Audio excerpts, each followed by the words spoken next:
giveaways ambao tunaona ni sawa. So Elvis, welcome. Asante sana Chacha. I look forward to the conversation with most of you. I'm certain with the journey that we've walked, we can talk about how we could catalyze business transformation through data utilization and innovation, which we've done maybe for the last 7 years or so. So share experiences in how we could create such environments. Asante sana. Thank you, Elvis. So I think let's start with the overall framing for the data tamasha this year. We're talking data and the digital economy. And I think yesterday at the opening, we have heard a lot of definitions around data and the digital economy and how really different kind of practitioners in the space actually see it. So as a researcher, as a person who's been in the financial sector for some time, how do you see the intersection between data and the digital economy overall, but specifically to the financial sector? So it's very interesting as we start this journey towards becoming a truly digital economy. I think the financial sector, as we had indicated even yesterday during our panel discussion, has been the pioneer. It has looked at economic activities and embedded ICT or digital solutions to enable or facilitate exchange of value between individuals or movement of value from one person to another, which has been remarkable. If I look at the digital economy, I look at one, data that would help us first understand what the economy is, the current situation within the economy, before we can actually even think hard of embedding technology and ICT into enabling those economic activities to be facilitated sufficiently. It is critical for us to understand that 60% of Tanzania's GDP is informal. It's not the case for Tanzania only, it is the case in multiple countries.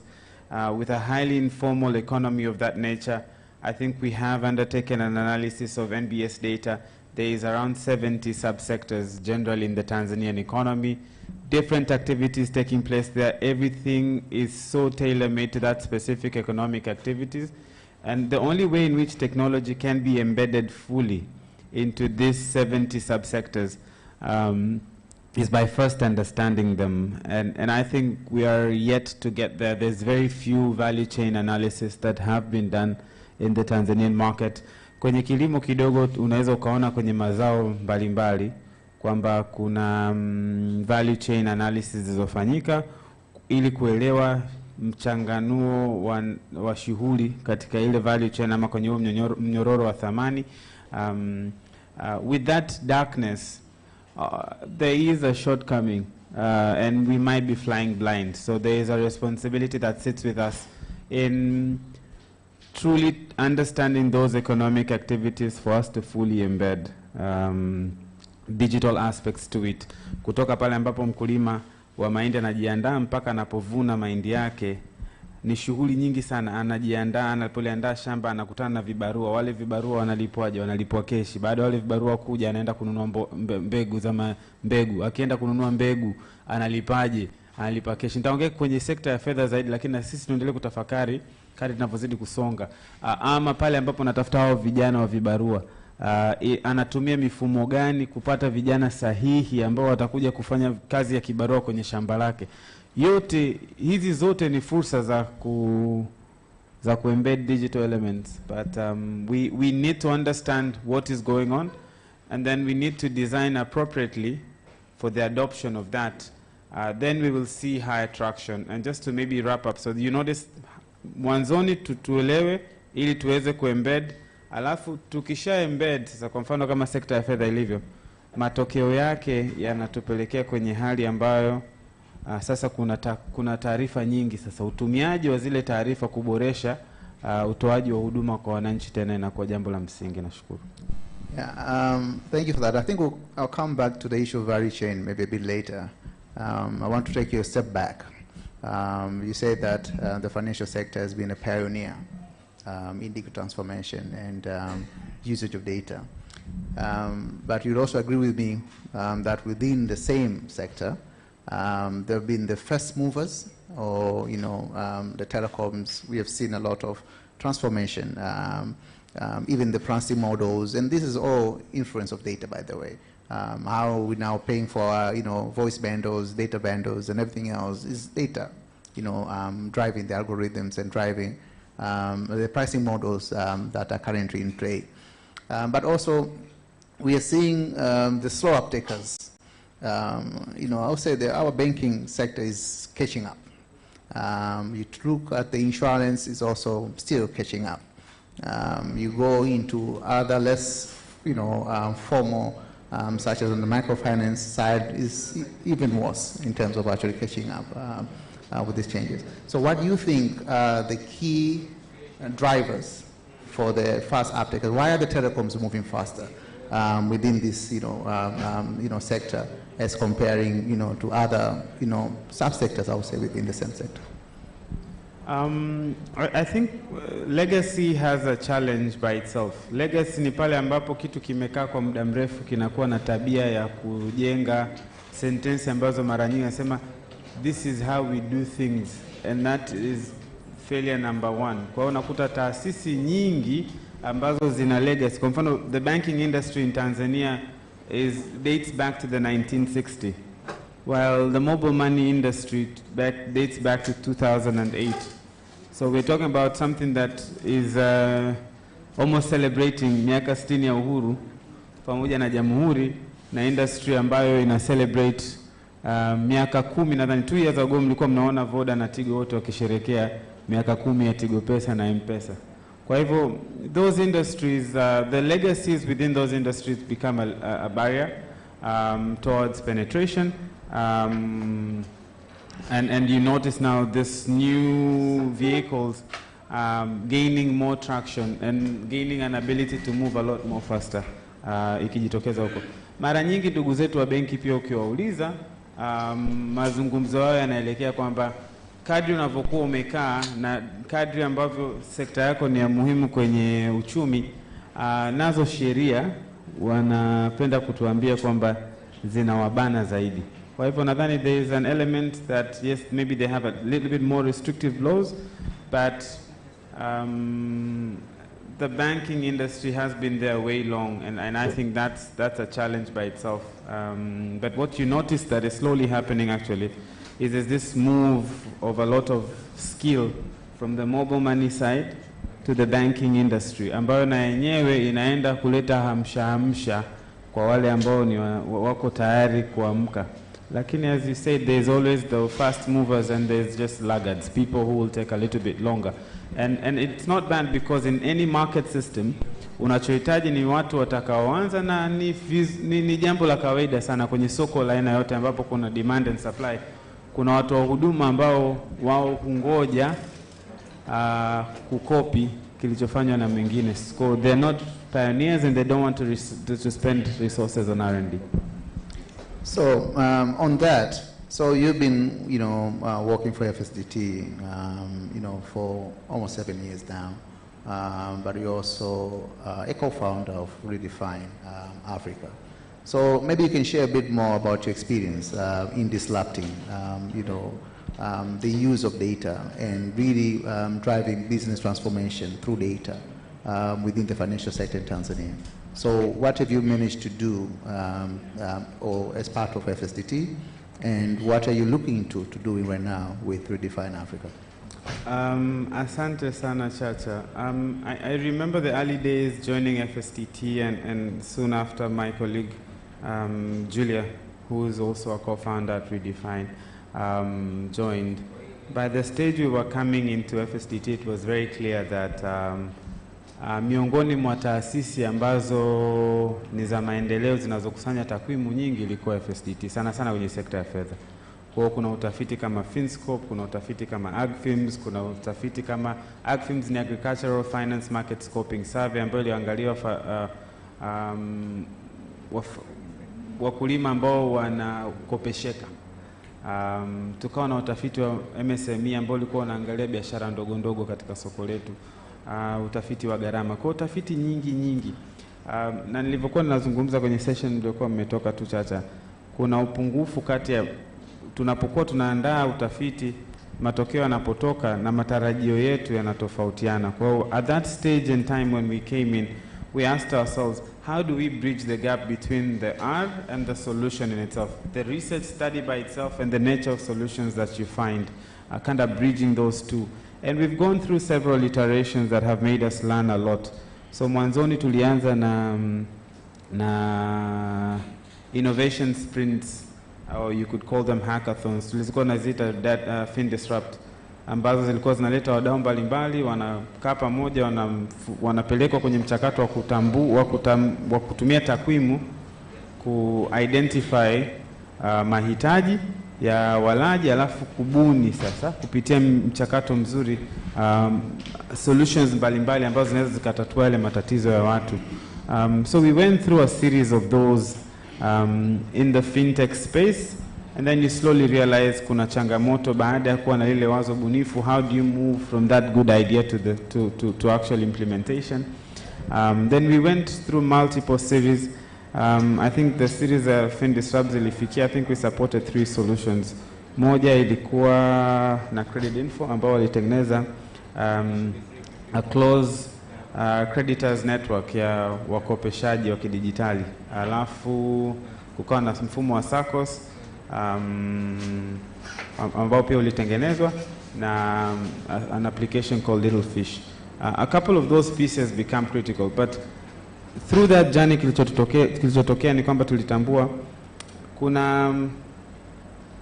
kuna dhana ya kuleta ubunifu ama kuleta mawazo bunifu, lakini kuna dhana ya institutionalize utumiaji wa takwimu na mbinu za ubunifu, ambacho that is more sustainable. You don't want to kind of come in every minute and get out. Kwa program fulani kaendeshwe, mje mbuni mtoke. Sasa hizi taasisi ambazo zina majukumu zinataka kwanza kuongeza fedha, lakini tunaziona kama chachu ya kuleta mabadiliko kwenye maisha ya watu, and they are more permanent institutions. Kuna jambo ambalo linajitokeza hapo sasa la ku-institutionalize, and we had something called Data Disrupt that worked with 3 financial institutions. I think it was NMB, Resolution, and EdgePoint, and with them trying to support them with data management, alafu kwenye kubuni solutions. Did we succeed? Yes, we saw solutions. Once again, the model got us to a place where we were able to see solutions. Did we capacitate those institutions? Some yes, some no. The ones that had a team that once capacitated could take on and run, that worked so well. But those that were not ready to take on the learnings, or that capacitation was done on somebody who's not capable of spearheading that, then becomes a challenge. So that readiness becomes an issue, I think. But one of the most critical things that we then discovered was to figure out how do we better engage with the market, and we set up something called FinSights Lab. And with FinSights Lab, primarily tuliwaambia watuambia na matatizo gani, alafu tuende nao kwenye mchakato wa ku understand, design, test na ku-scale solutions. I think we went through that journey, demonstrated and developed solutions. What becomes, or solve those problems. What becomes extremely critical katika huo mchakato ni kutambua kwamba nadhani kuleta mabadiliko makubwa ya utumiaji wa takwimu kwenye taasisi mbalimbali au kuongeza chachu ya ubunifu kwenye taasisi mbalimbali huanza kwa kudemonstrate. Kwa hivyo kama kuna taasisi kubwa ambayo haijawahi ku-embed an R&D function kwenye taasisi ile, cha msingi ni kusema tuajiri watu 40 au kwanza, ili kila mtu embrace haya mabadiliko ambayo yanakuja. The first thing is to demonstrate what can R&D do to the bottom line of that business. And with that demonstration, then slowly you could potentially start seeing people come in. So I think then redefine also just pegs itself within that same space, you know. Being the catalyst of transformation by demonstration in development agencies, in government institutions, and in the business environment. Kwa tunaingia, tunaangalia matatizo mbalimbali ile kibiashara inakabiliana nayo, tunatumia takwimu na mbinu za ubunifu kutatua yale matatizo yaliyoko katika zile taasisi, Now, hopefully now, with that demonstration of the value of data and innovation, could we potentially then start seeing those institutions say, I'm hiring my own R&D expert? But I think that demonstration becomes a little bit more critical. At times I might, when Julia wants to add, I'll ask that she just raises her hand and say something. Karibu Chacha. Asante Harvest. There's something there which, you know, the way you say it sounds very easy, and I understand that it is not. In my little experience engaging with that sector, I think I've been saying this a number of times, kuna matomaso wengi sana. Ni watu ambao they want to see things like tuonyeshe, and at the same time they don't want to give you access to their data. Yeah? And we understand, maybe we'll come to the data, protection, data privacy issue later, but we understand, the concerns around that. So how easy and how hard was it when you were actually engaging with this, different, financial, institutions? And what do you consider to be an ingredient for success in your engagement with them? What would you advise maybe other think tanks and maybe other colleagues who are actually trying to penetrate or engage with these people and in the financial sector, but they're facing a lot of difficulties in even getting their attention or even to get the door opened? Are we successful? Is that the toughest questions we faced as part of FSDT and as we are slowly transiting towards Redefine? Yes, it is the most difficult thing, because there's a high belief that the information that institutions hold is very dear and is very important for them. So one, you as the implementer has to understand how to protect the data by itself.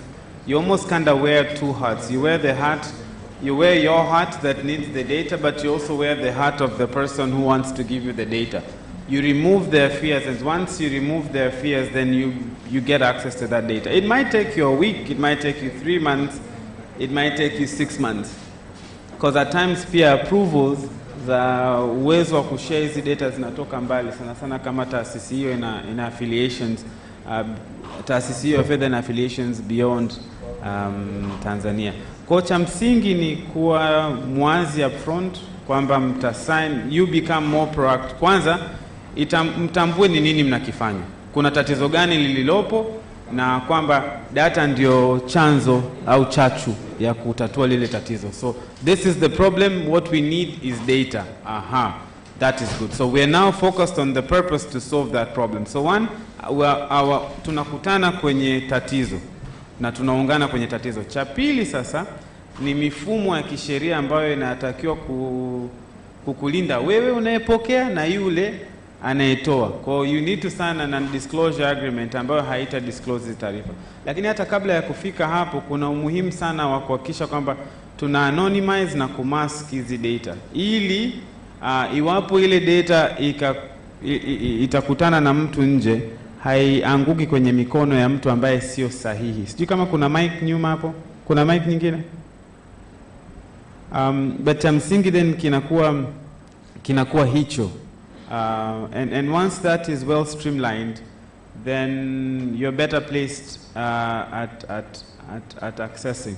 Again, the other reality that you also face is nice to get that data out of that system, but if you can create a virtual space where you can work on the data that belongs to that institution without moving it, even better for you as the data user.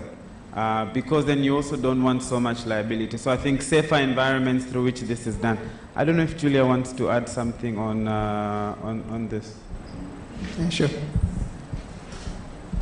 You can come and sit here. It's okay. So yeah, I think maybe one thing I would like to add, I think one thing that is very important is like, especially if you're implementing like a data analytics project or machine learning project within some of these institutions, is that you try to explain it to whoever you are signing the agreement with. And this entity now will, like the person will not be the one who is necessarily the technical person you're going to work and implement the project with. So I think that's like where the key for me at least, I feel that's the key challenge because I'm more of a technical person. So it's difficult sometimes, to really explain what is it, because people understand it as a black box. So they look at it like, oh, you're taking my data, and then what do you do with it? So it becomes all about how do you make it much more explainable? How do you make the black box transparent? Or how do you unbox the black box?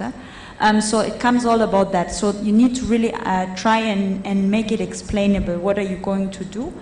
So that it becomes less scary for the people who do not understand the concepts that we usually apply. And I think then also it becomes a much easier conversation on as to all those logistics that Alice was talking about. Where is the data sitting? Who's hosting this, and so on and so forth. Thank you, Julia. And feel free to join us here. I think just come here. It would be easier for us to share the mic. Yeah. All right. Julia and I are both stepping out of FSDT and moving to Redefine. So we live a similar life. And we can contradict each other, which is good for you guys. All right. So from all of this experience, Elvis and Julia, will you say that there are certain models that can actually be followed for business transformation or innovation in the financial sector or even beyond the financial sector, where you can actually really pinpoint, like, you can follow this model or you can follow that model? So I will start and then Julia will pick it from here. Ukiwaza kwa haraka, mimi assume ndio mkurugenzi wa benki moja kubwa ama microfinance moja kubwa, ama mimi ni mkuu wa mkoa fulani. Alafu nataka kuibadilisha taasisi yangu iwe taasisi ambayo inatumia takwimu kwenye kufanya maamuzi, lakini pia iweze kutumia mbinu za ubunifu kutatua matatizo au changamoto zinazokabili biashara yetu au wateja wetu au jamii kwa ujumla. Mara kwa mara tumesikia case studies za taasisi ambazo zinaleta labda kitengo cha kuleta mabadiliko, so a department that will be set up maybe to facilitate R&D, and a large department or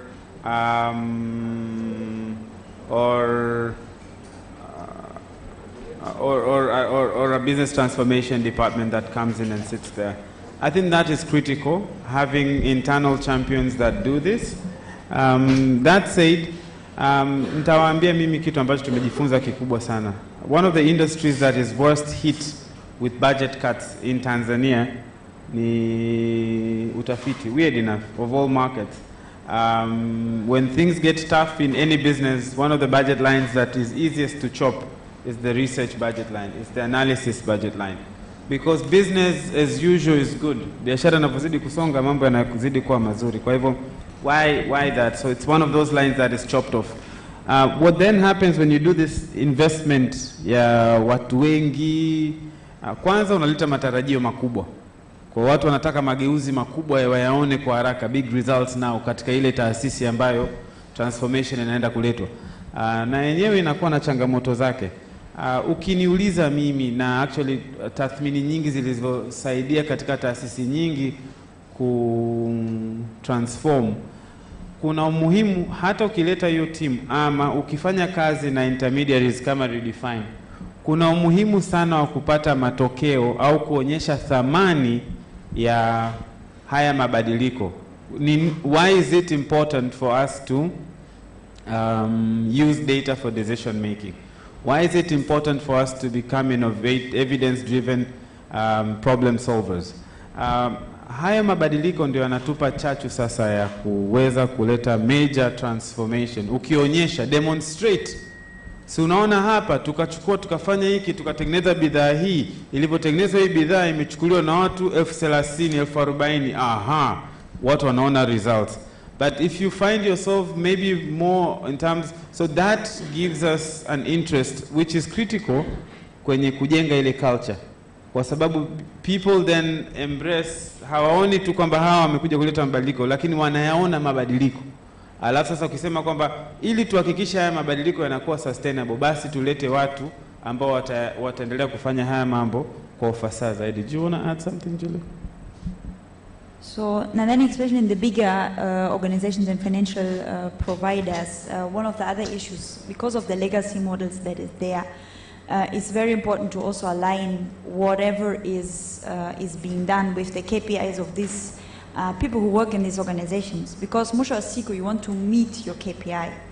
So for you to really, embed what you're trying to transform, you need to embed this in whatever KPIs these people have on the different levels, so that overall they achieve that change. Lakini pia, I don't think kuna one size fits all. I think cha msingi kabisa ambacho tumetambua ni kwamba kufahamu kwanza, where is the organization? What is the state of data in the organization? Je, labda wameshafanya KYC integration. Ni muhimu sana kufahamu vitu kama hivyo. The government has implemented the NIDA, sindio? Nadhani mpo na kitambulisho.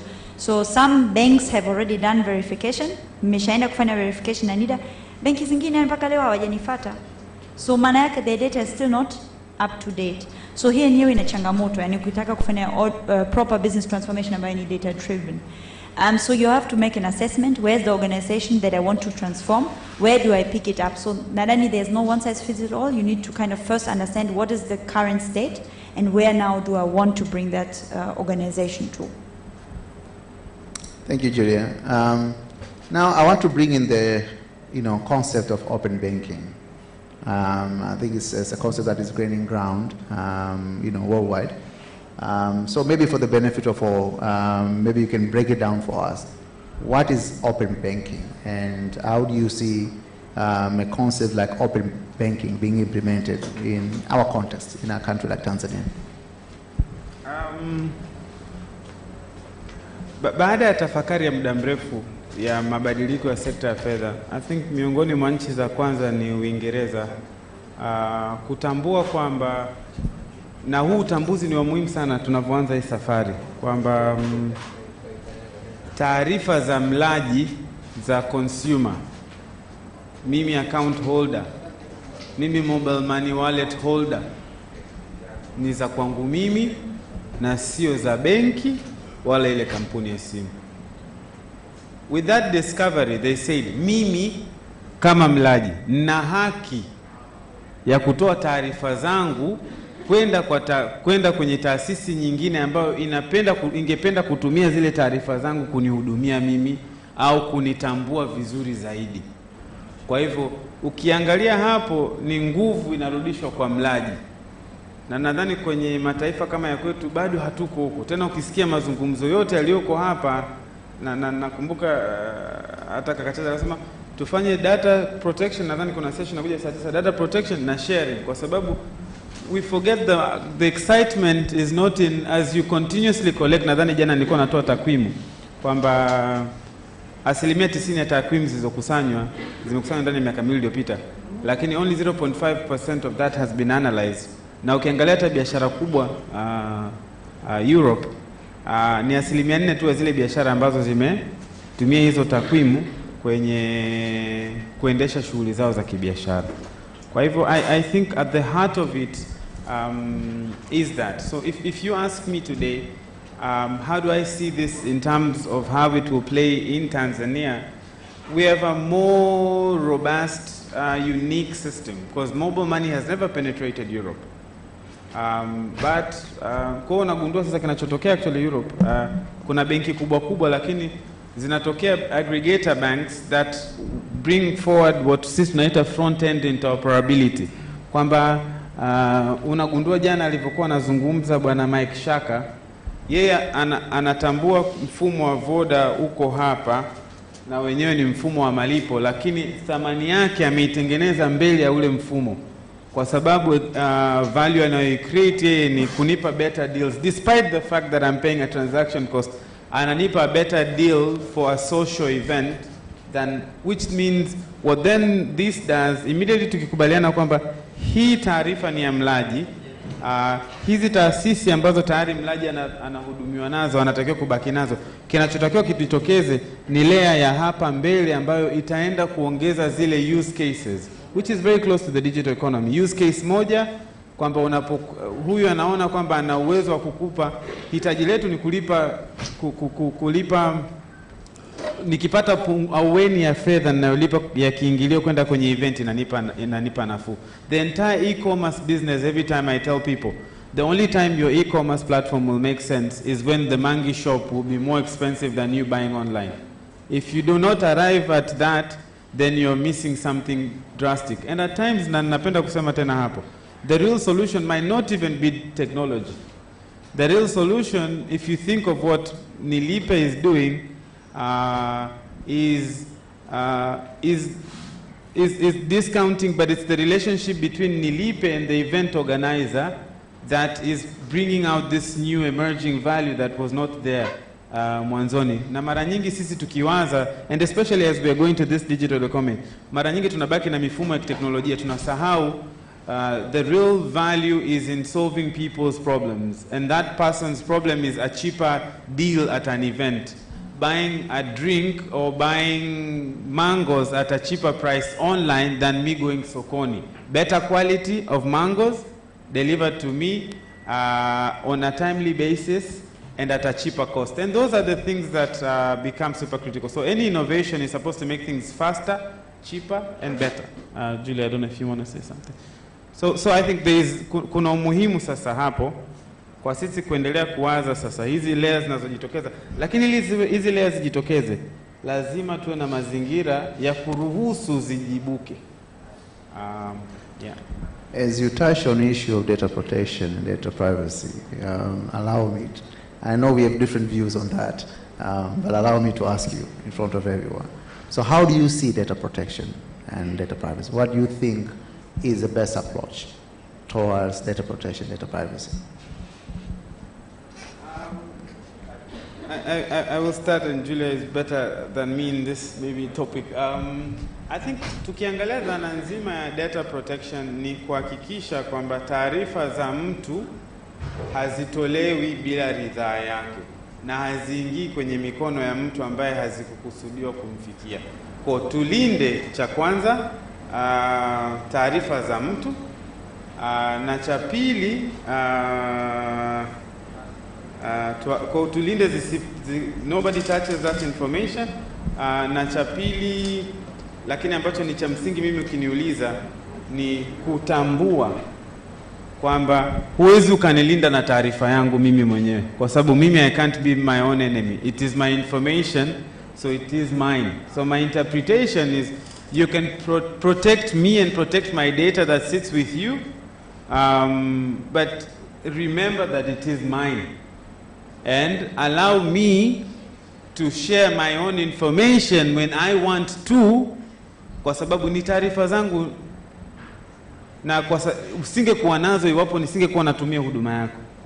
Kwa hivyo nipe na mimi nguvu pale ambapo natakiwa kushare hizi taarifa zangu, niwe na uhuru huo. I don't know if you want to say something. I think it's always a bit tricky, especially because you want to have more data. You want to have more data, but at the same time you don't want to infringe privacy rights of people. I think it becomes especially tricky, like thinking of like the EU policies on data protection, where it's not only about, okay, you're giving the right of the data usage, but for what the data is supposed to be used for. And I think that's usually where it becomes really tricky, especially when we talk about data science, where sometimes we mine data that is not necessarily, it's not necessarily ours. So how do we deal with that in the long run? What did the person initially agree for the data to be used for? What was the intention of being set out? So I think there is a lot that cannot be cast in a law, but I think there's a lot we have to constantly reassess ourselves as practitioners, whether it's up to moral standard. Because I think there are gray areas that are difficult to be defined. Because you might be in a scenario whereby there is, like, let's say a catastrophe, and you would be able to resolve a certain puzzle with certain data, but maybe you're not sure whether actually people had been given your authority to utilize this data for that particular purpose. Why? Because never ever thought that purpose would be there in future. So I think there's a lot to deal with in regards to ethics and how we think about this, but I think there are areas where we just have to appeal on the professionalism of whoever is working in that field. Thank you, Julia. Really now I would like to open it up for people who have joined us for questions. I need help with this mic. Can one of the associates help me to take this mic around? I need help with the mic. Yeah. Kuna kitu kimoja sijui kama wengi wetu tunakijua. Nafikiri wengi tunatumia Facebook hapa. Nafikiri ndio social media ya kwanza kuingia. Na nafikiri mara kwa mara tunapataga zile reminder 5 years ago. Picha yako, si ndio? Au 2 years ago. Lakini mnajua kwamba based on GDPR, which is the European Union data protection privacy regulation, you can actually, and sometimes, I'll talk for myself, hizi picha nyingine nazopewa reminders mimi nishazisahau, hata sina, nishapoteza simu, hata sijui ziko kona gani. Lakini unajua kwa GDPR policy au hapo wanafuata hata Facebook wenyewe, you can actually request for your data from a company like Facebook, like I would like to have access to my data, and they're actually supposed to give you data.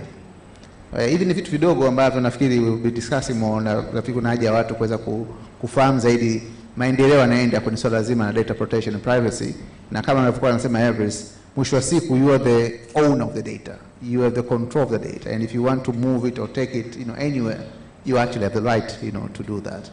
Sawa, ningependa nipate maswali. We're talking about data we're talking about business transformation, through data, and experiences in the financial sector. Lakini hii haizuii kuwa na maswali au mifano kutoka kwenye maeneo mengine kwa ujumla. Alafu nafikiri ni mazungumzo zaidi, kwa tutashirikiana wote kujibu. Naona kuna mkono wa kaka hapa, si mtu mwingine? Na kaka mwingine pale. Kwa tuanze na haya. Kama kuna mtu mwingine pia tutachukua maswali kama matatu kabla sijarudi kwa Everest na Julia.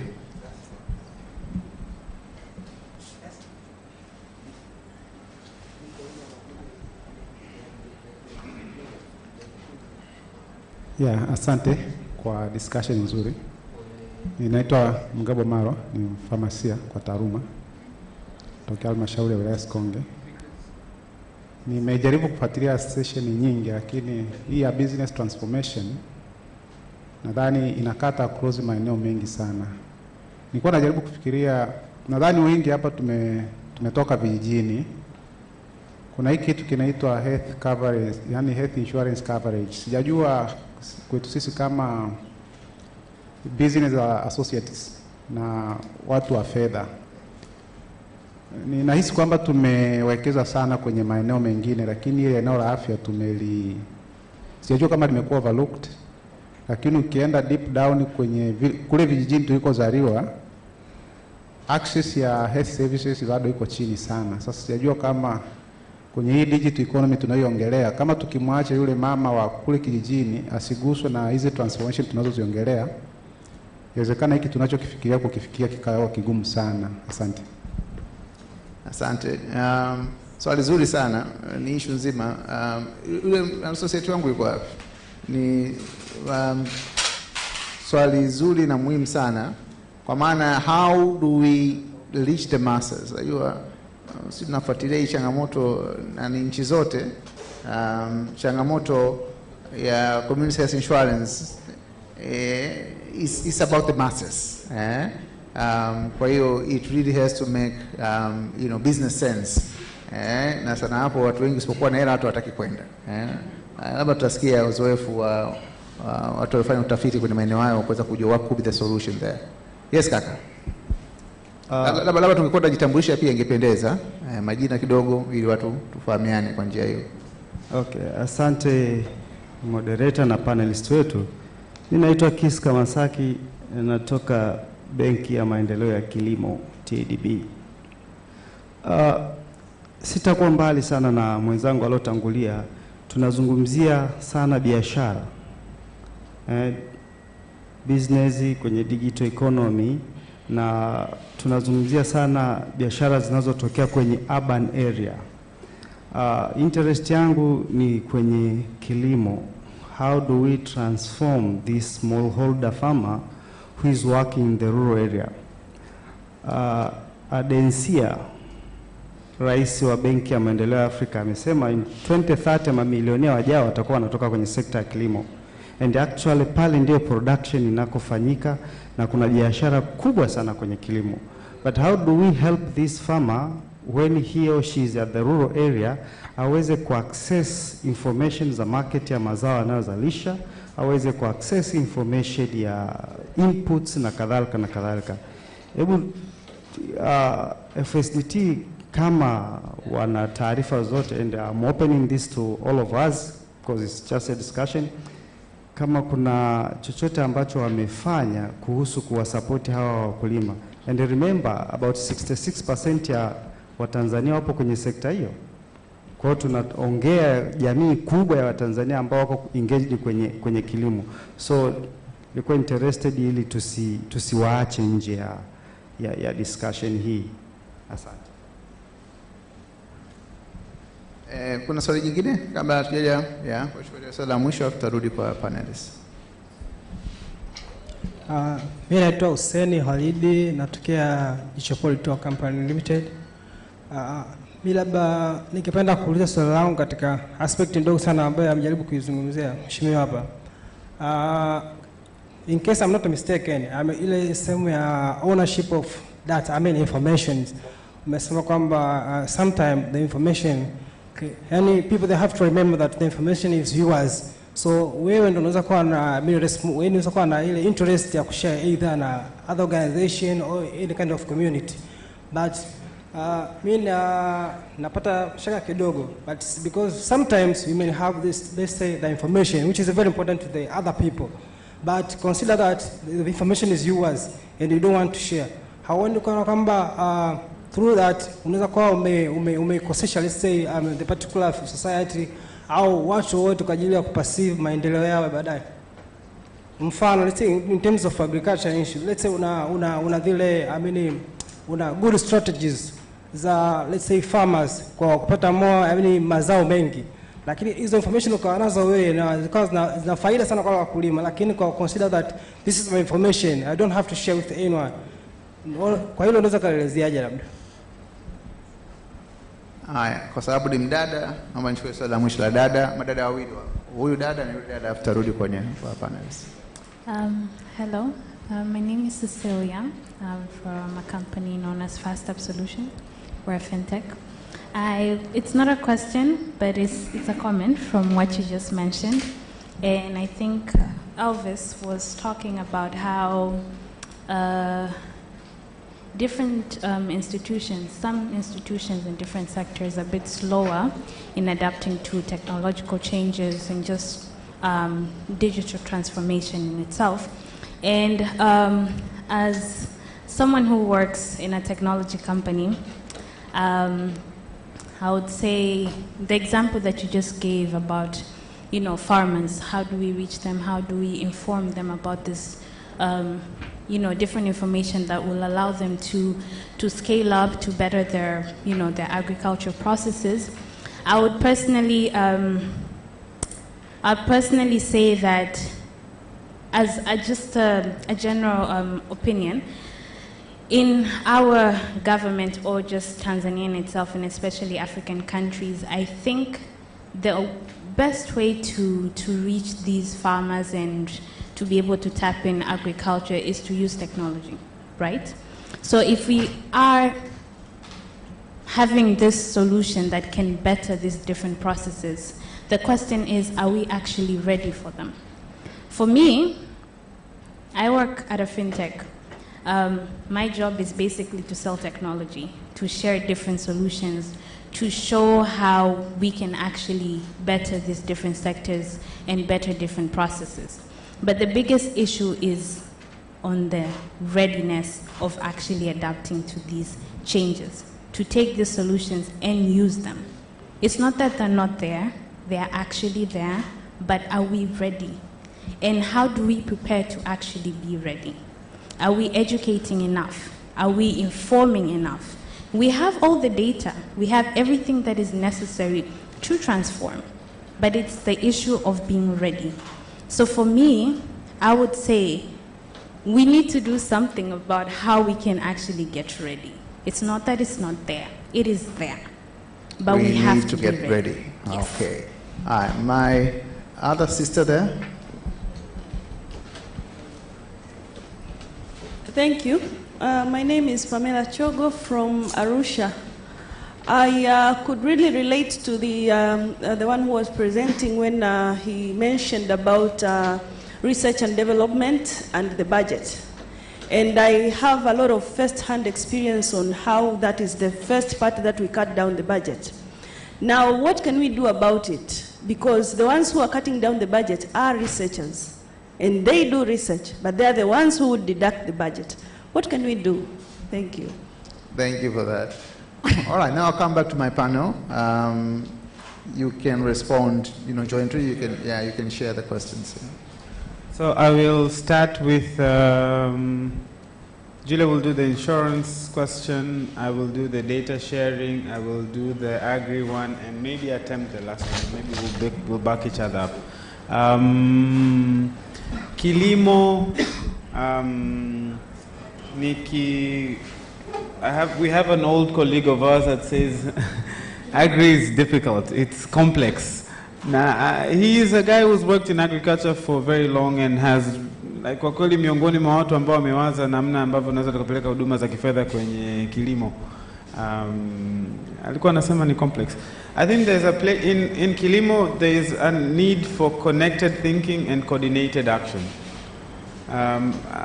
Kinachojitokeza mara nyingi sasa, Bwana Chacha, unakumbuka tukiongelea tunataka kutransform value chain moja, zao fulani tukalitransform. The instruments for transformation of that value chain are not ready. So uelewa wetu wa ile value chain na shughuli zinazoendelea kwenye ile value chain na namna ambavyo wadau mbalimbali wanaweza wakaingia kuleta thamani kwenye ule mnyororo uko finyu sana. So how many value chain analysis are there? How many business cases have been developed kwenye value chains mbalimbali? Kwa sababu hile sasa inatoa picha na taswira nzima ya namna ambavyo watu mbalimbali wanakuja. Nitakupa sasa mfano.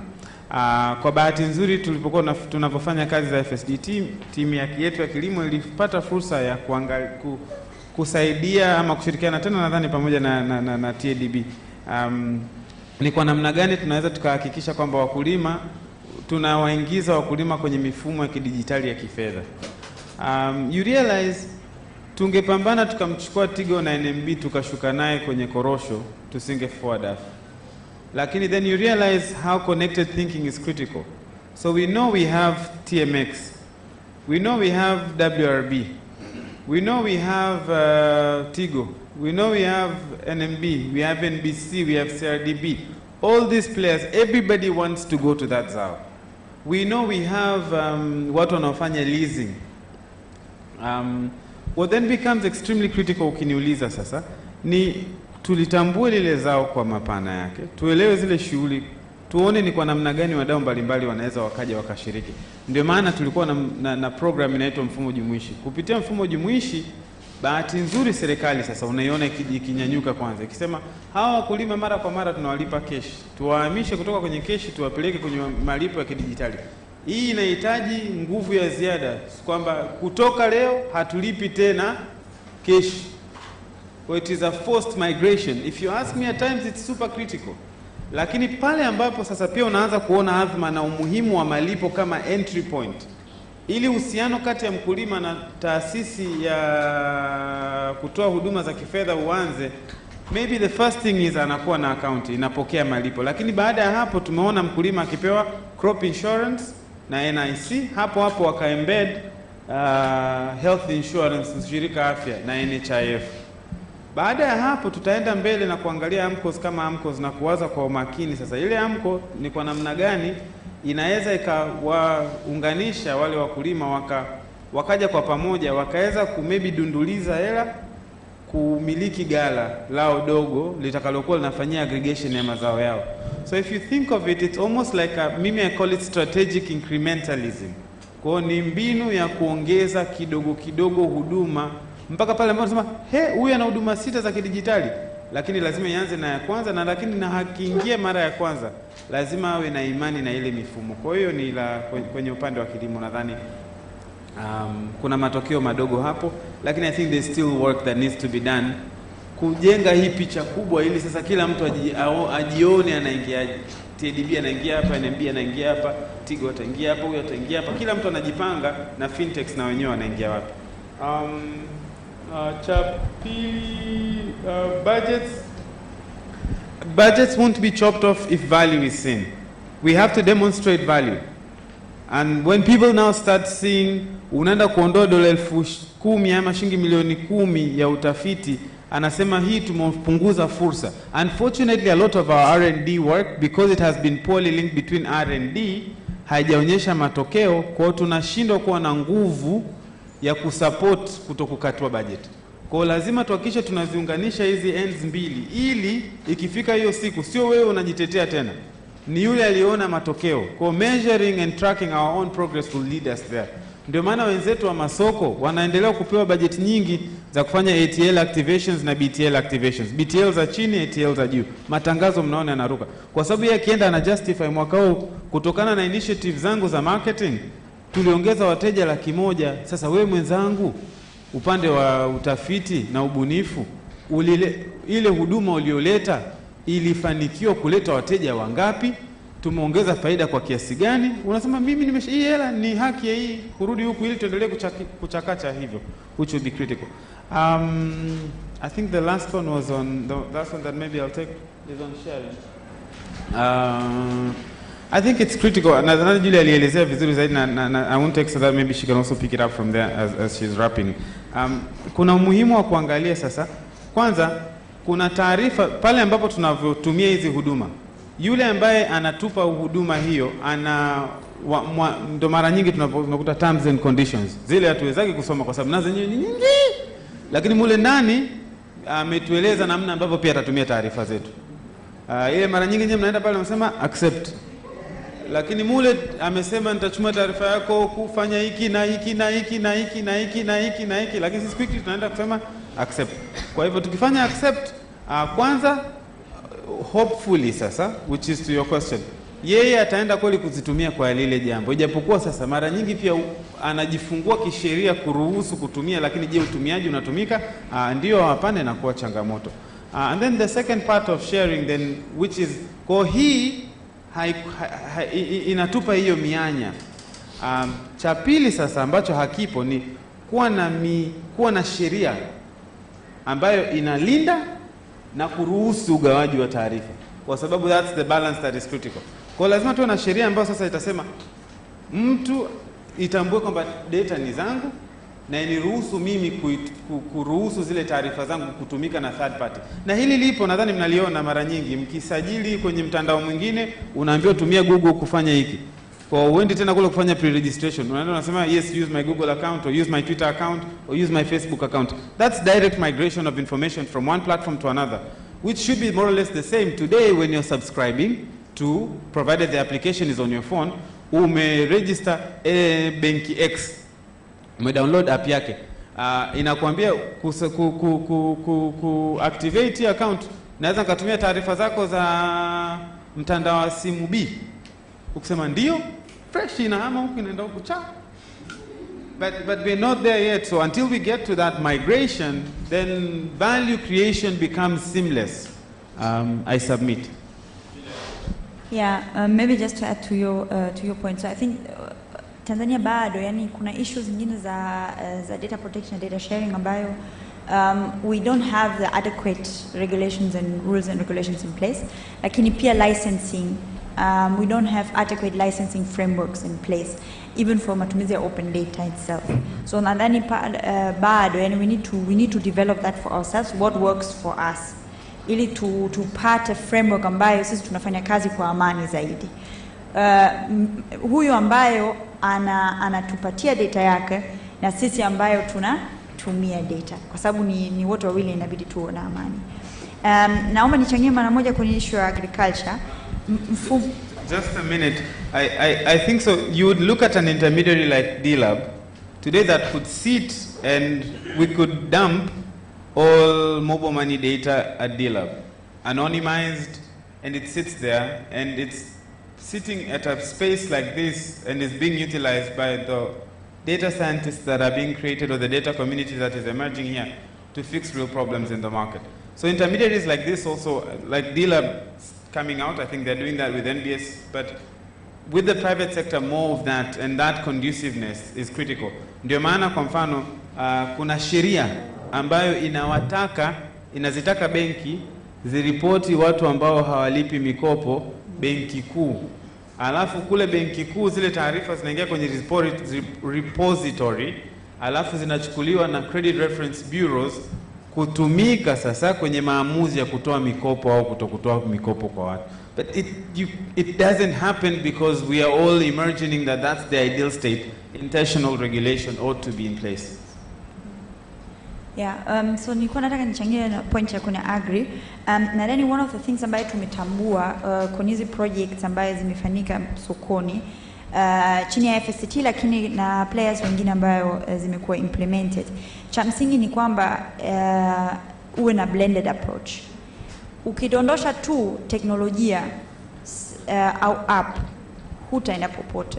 Hata mfumo jumuishi it had heavy on the ground engagement na AMCOs na wakulima na WRB na wale wote ambao wako engaged kule on the ground. So it has to be a blended approach. Yes, we need the technology kabisa, lakini for adoption kama dada alivyosema, adoption ni changamoto sana kama it's only through teknolojia. There has to be a way una engage na huyu mtu.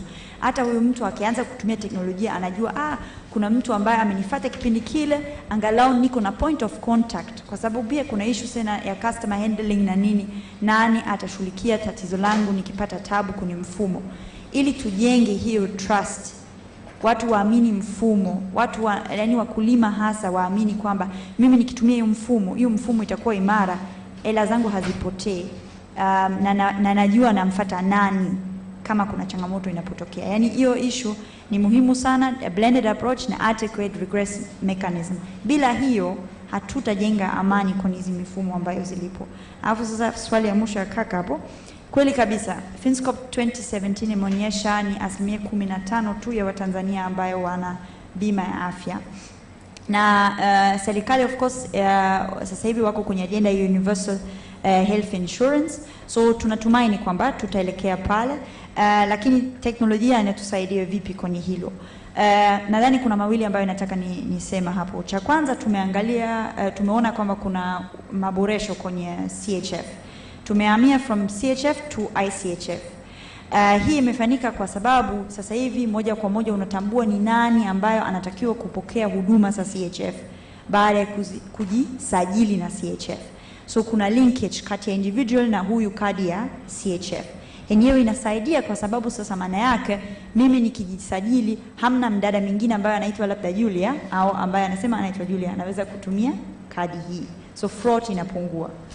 Cha pili, na hapo teknolojia inasaidia. Julia, in 10 seconds. Okay, alafu cha mwisho kuna private sector players ambayo wametumia mbinu za teknolojia kuboresha claim procedures.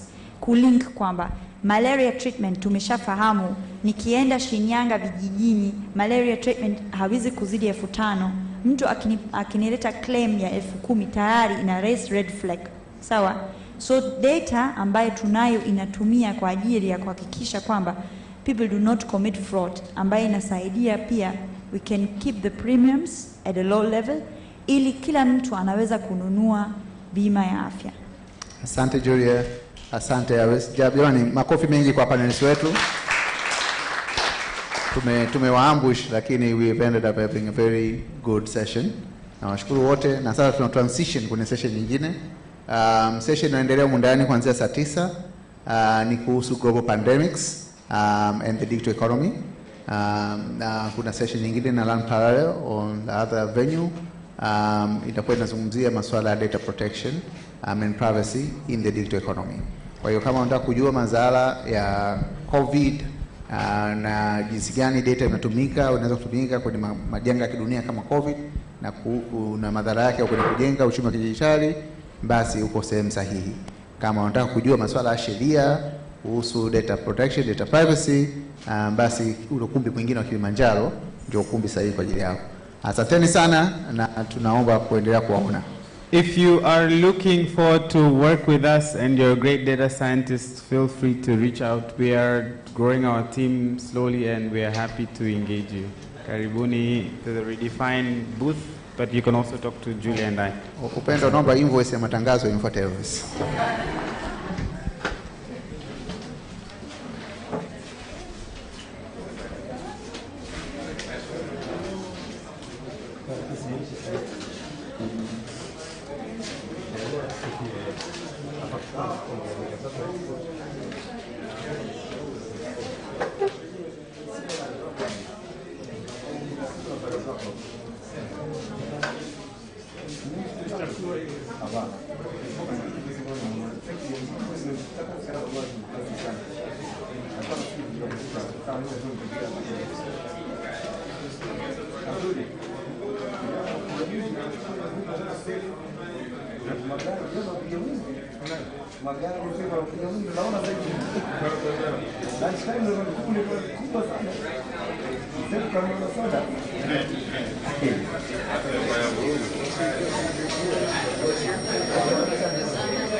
Where's Risha? Unamtafuta Risha?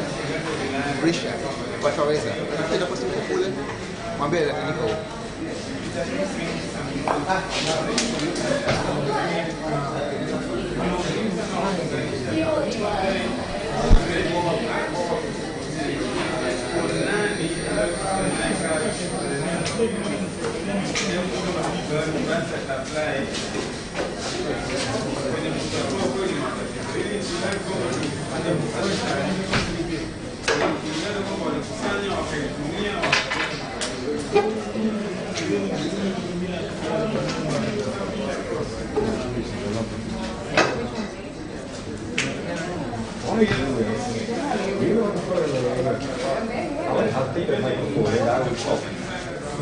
Okay, guys,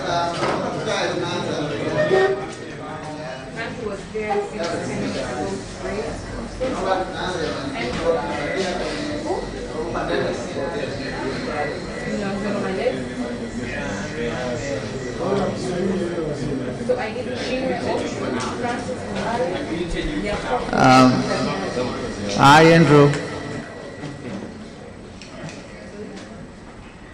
Can you guys hear us?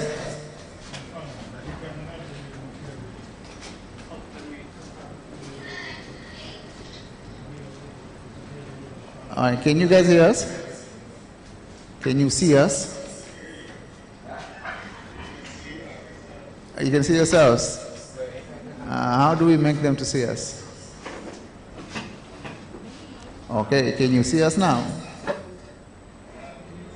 All right, good stuff. So I'm here with Risha Chande from Twaweza. Unfortunately, the colleague from the Ministry of Affairs could not join us. So it will be myself and Risha this side, and all of you that side. So Andrew, please, we can start now.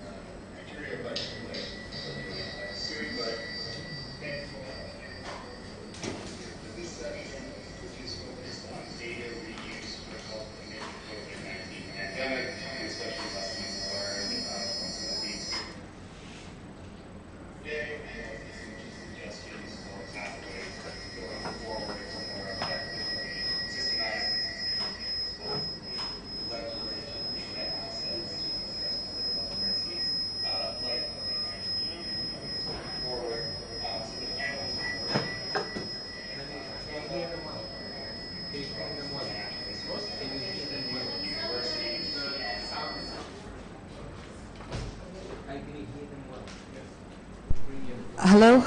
Hello?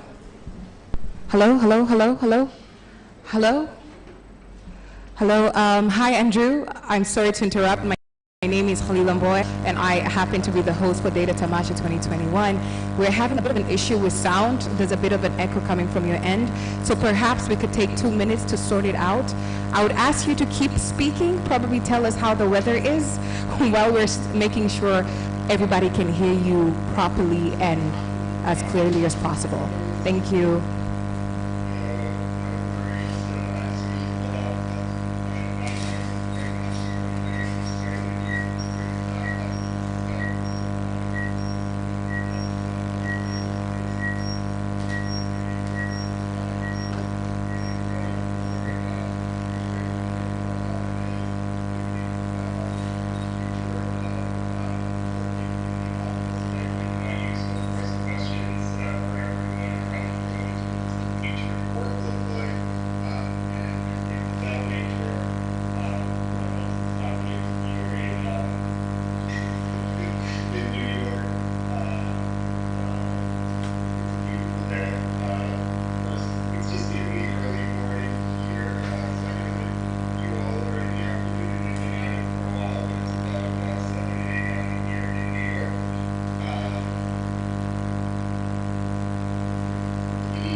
Hello?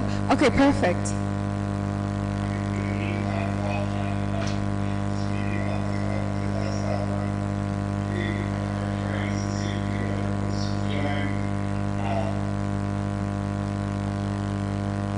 So, Andrew, right now, your sound is perfect. Your sound is perfect. It's just we had a little bit of lag with the video. Now we can't hear you.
Hi, Andrew, can you hear me?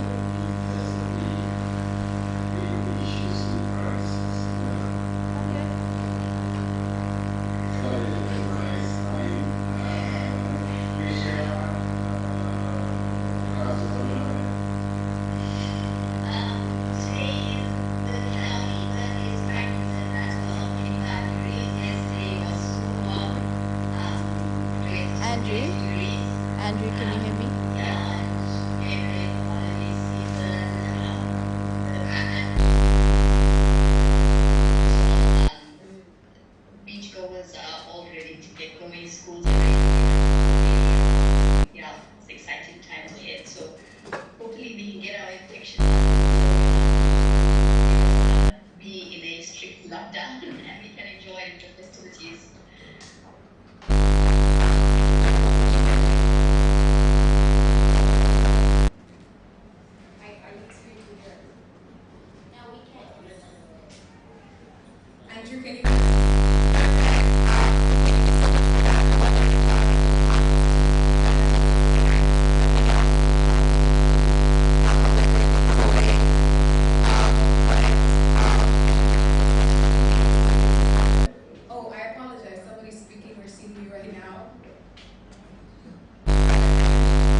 technical difficulties. Hello, hello? Andrew, can you hear me? Hello? Andrew, can you hear me? Hello, can you see us? Our colleagues in the event space, are we audio troubles? Yeah, I don't think we can hear.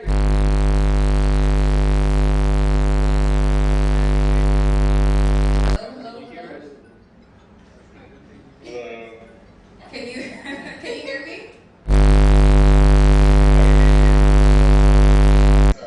Oh wow. Well, I guess it's the echo in the location, but I just wanted to let you know that you're good to start the session. We see you quite clearly and we hear you all very well. Karibuni sana.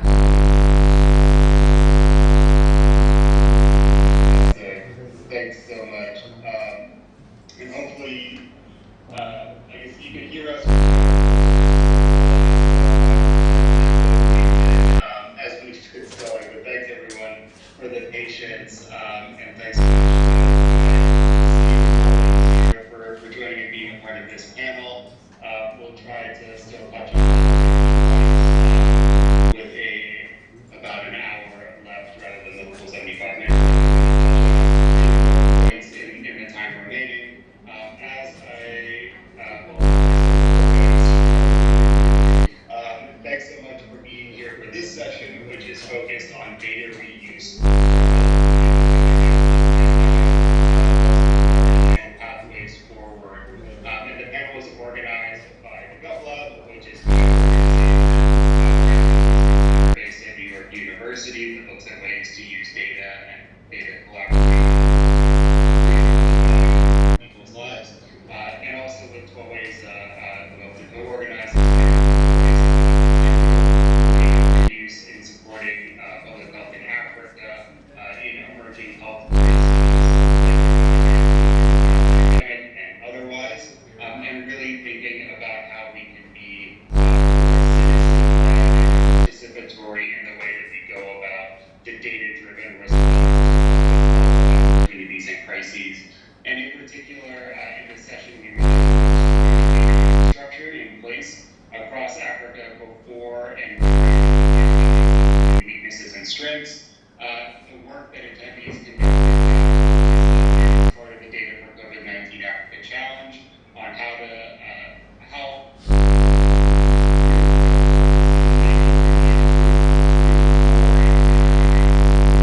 data, challenges and opportunities in advancing more systematic, sustainable, and responsible data reuse to advance public health objectives. The role that data enthusiasts, leaders, and practitioners can play in supporting actionable data-driven initiatives in the public interest. And then finally, the importance of to inform data-driven public health campaigns and interventions and some strategies. So somewhat ambitious set of topics and objectives for this session, but we have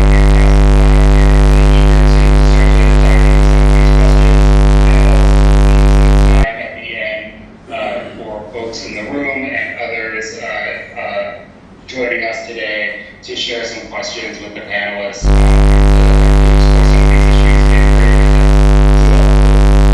And thanks again for being here. And I'm happy to get us started, to first hand it over to give us a few opening remarks before we jump into the panel. So Peter, over to you.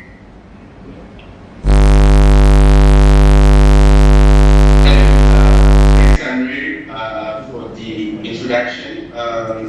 So I'm Peter, the French Development Agency. So I just hosted the development. I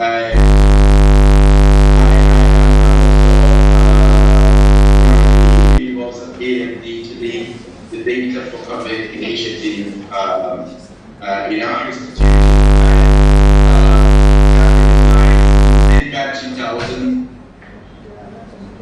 Hello.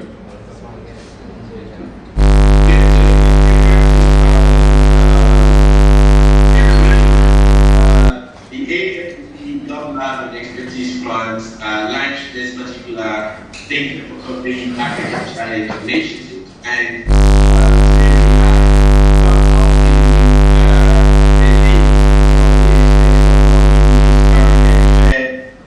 emphasize that were generated over this whole period. And the idea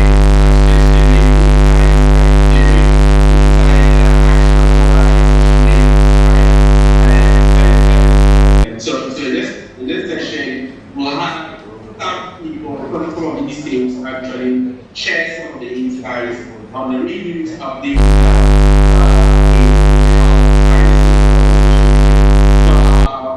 I'll leave it to the moderator and we need to continue this session and also question time. Thanks a lot. Fantastic. Thanks so much.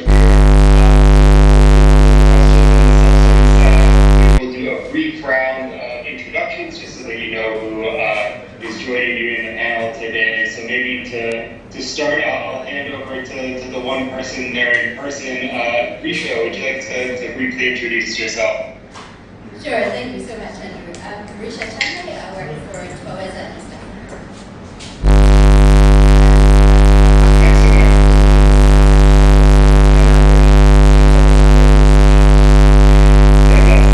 Great. And then I will hand it over to Jonathan.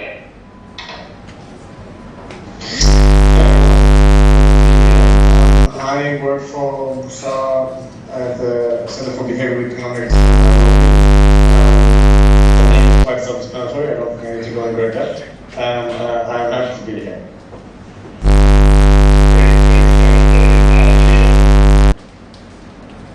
Hi everyone, my name is Trisha. I work for Corporate Africa.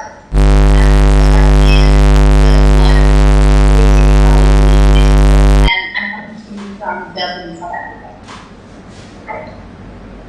Fantastic. Thanks so much, Trisha. And then last but not least, we have Yaya. For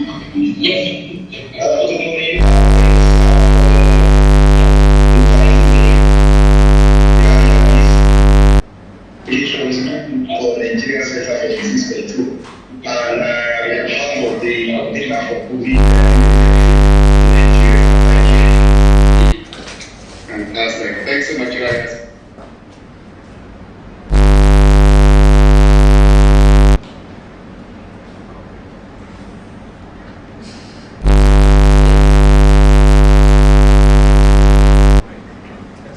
Is there a reason we can't hear him? No, he's on, but we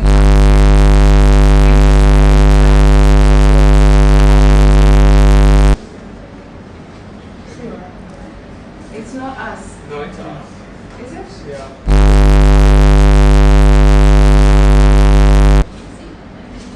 Try some sign language. No, even him isn't hearing him.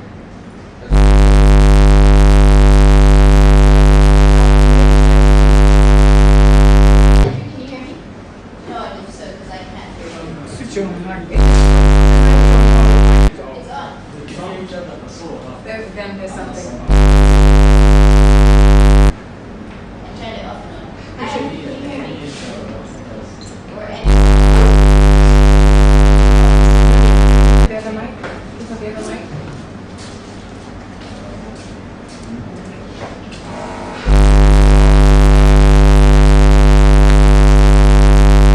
Understand the social, economic, and political factors that influence behavior and whether that work points to any insights that we might use to promote public trust and response measures going forward. Okay, in Nigeria, just before the COVID-19 pandemic, we had some economic recession, and we were just coming out of the recession before the pandemic started. And then the instrument of lockdown, the travel restriction and then most Nigerians, they earn what they need So the impact of the COVID-19 is more on the economy than lives. You can see the number of cases that were reported and the number of deaths compared to what we reported in the then you know that it doesn't really have significant impact on health, but more or less on our livelihood.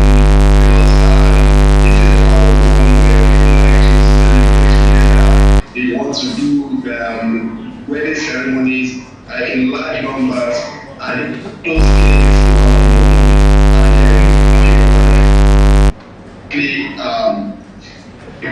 what they want to eat on a daily basis. So,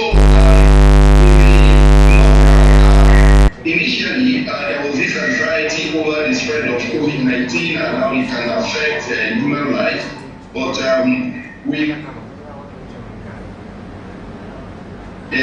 anger and frustration in the public began to make people to resist government non-pharmaceutical interventions and government measures. So government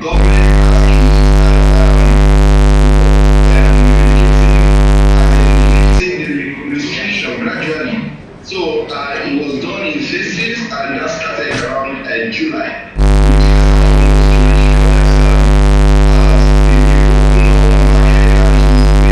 People are going to market not on a daily basis, but at least 3 times in a week.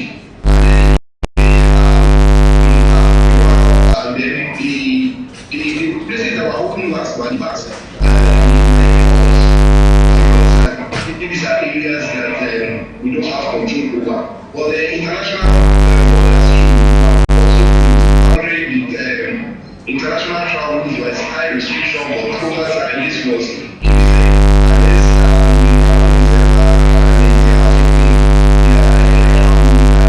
planes can come in and go out, except some countries that are already because like India,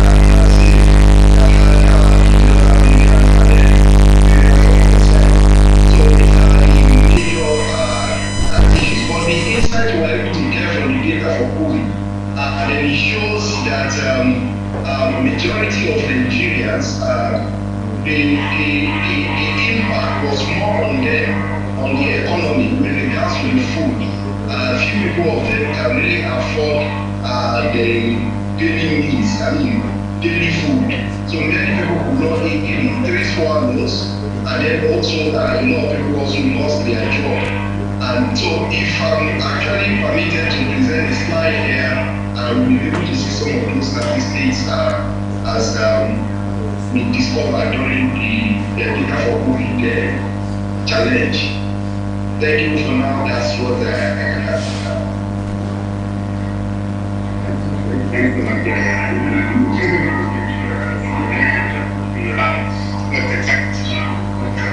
Very good. An excellent intervention for the project. Thanks so much for that really helpful context.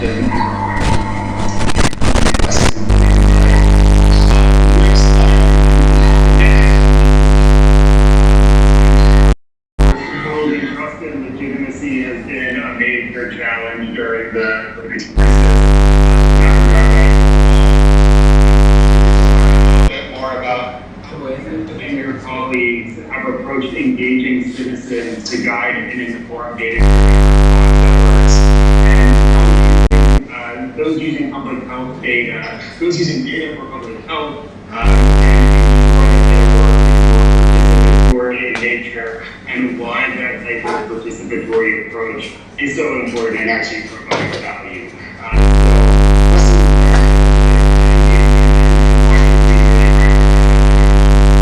On this type of data work. Thank you, Andrew. I hope you guys can hear me.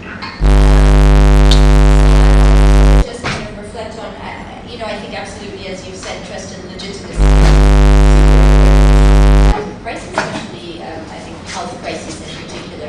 I think we have to think of them whether citizens trust their government or not, and that, kind of speaks to whether then citizens will wear our mask, will we stay at home if our government tells us to, if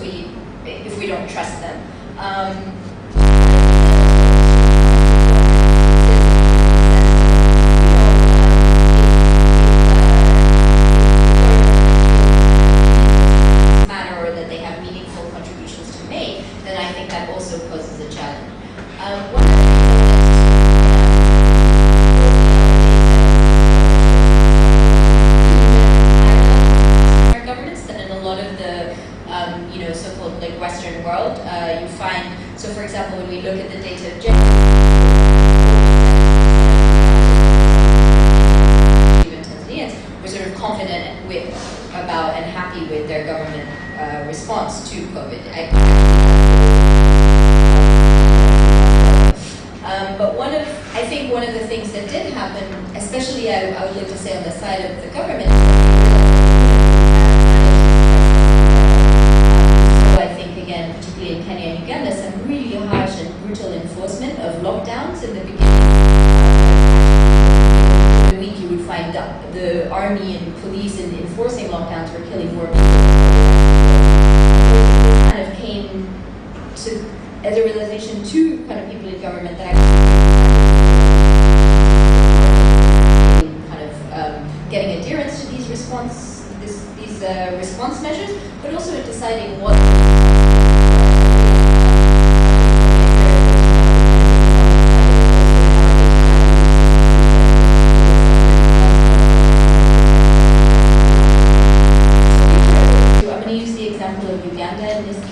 we were able to work with the Ministry of Health in Uganda and do quite a lot of different things. It started just as really us saying we have a mechanism by which we poll citizens.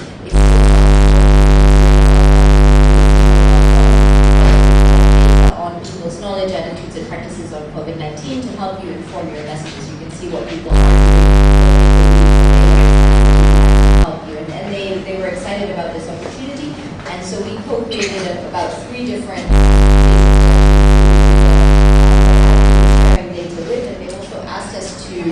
look particularly at certain areas in Uganda, and particularly, so that's Kampala and a couple of border towns, and engage with us with the risk community, feeling that they're